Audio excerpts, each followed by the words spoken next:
Goeiedag geliefde disipel van Jesus en baie welkom by nog 'n episode van In Jesus Bybelstudie.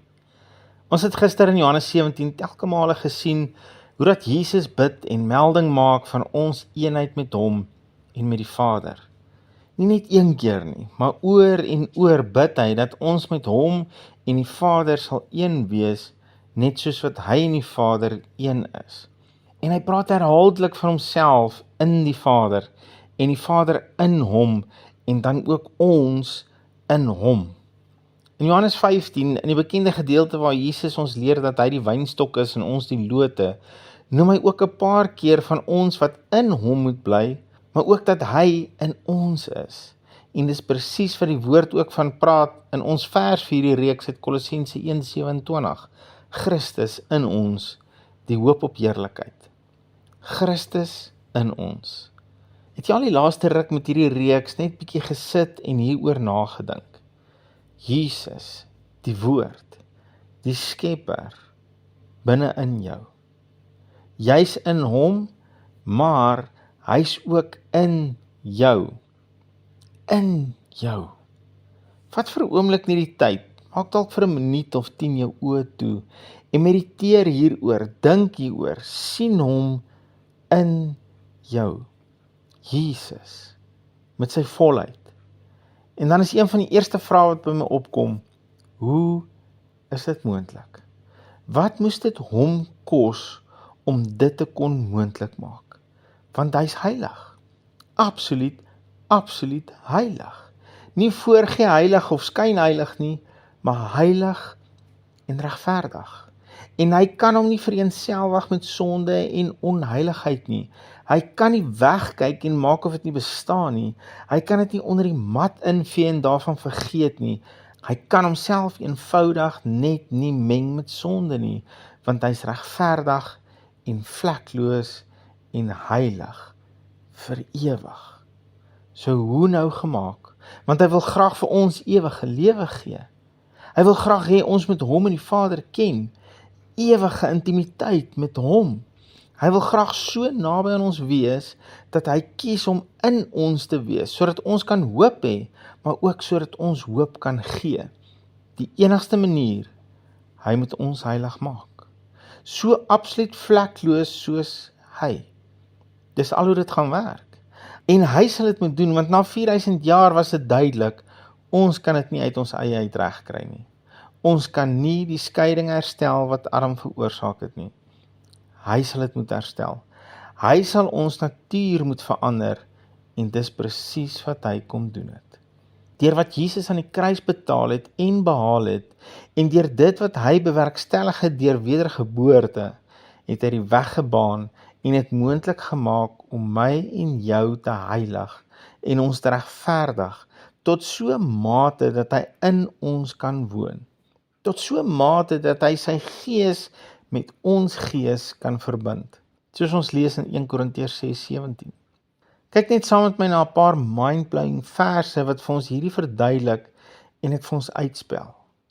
Ek begin by 2 Korintiërs 5:17. Daarom, as iemand in Christus is hy 'n nuwe skepsel. Die ou dinge het verbygegaan, kyk, dit het alles nuut geword. In Christus is ek en jy 'n nuwe skepping. Jy is nie net 'n make-over gegee nie. Die ou jy, jou sondige gees, jou sondige natuur, is saam met Jesus aan die kruis vasgeslaan en doodgemaak, en 'n nuwe jy is saam met hom opgewek. 'n Splinter nuwe skepping, 'n nuwe spesie, 'n seun van God, met die natuur van sy seun.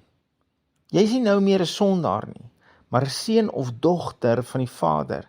As jy nog 'n sondaar was, sou Jesus nie in jou kon wees nie. Dan sou hierdie nie gewerk het nie. Bly saam met my 'n bietjie terug na Romeine 6 toe.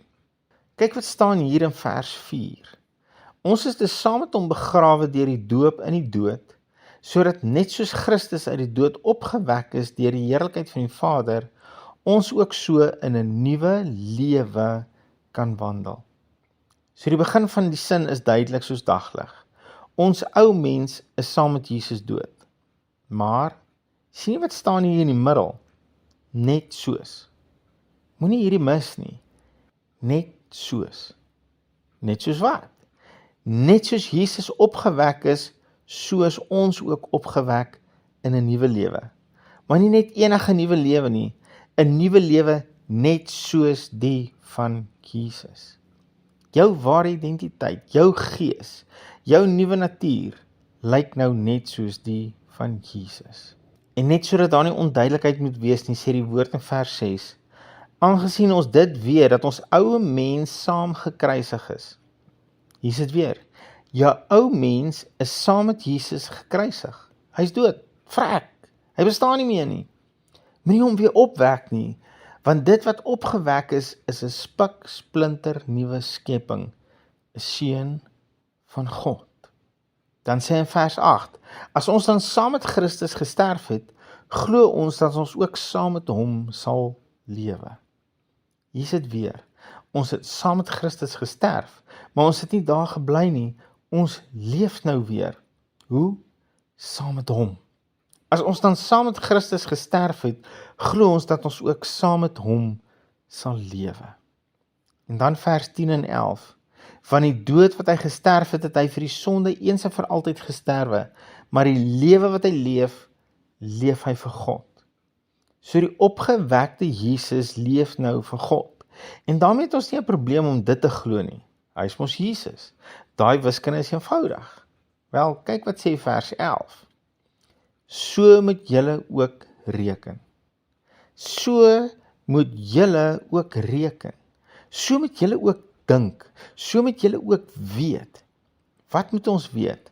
So moet julle ook reken dat julle wel vir die sonde dood is, maar lewend is vir God in Christus Jesus, ons Here.